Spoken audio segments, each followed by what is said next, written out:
Hi, it's Hannah with WTI. If you are looking for a really nice place to hang your ironing board, I have the perfect solution here. This is by TJ.MOREE. It is this ironing board hanger. As you can see, it's super cute, but it's also very functional. The wood is a real piece of wood, so it's not fake stuff. It's really nice looking, cozy. So you can see this super cute cursive home here. The black metal brackets that hold the ironing board up, perfect.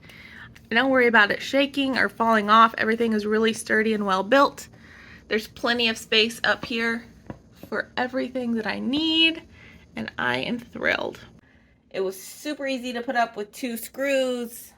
It comes with the screws and the drywall anchors that you need. You could also use these hooks to hang keys or towels and then use the top as a little shelf. So if you're looking for a really nice place and something that's cute to hang up your ironing board, this one by TJ.MOREE totally is awesome, super cute. You'll love it, and that's my point of view.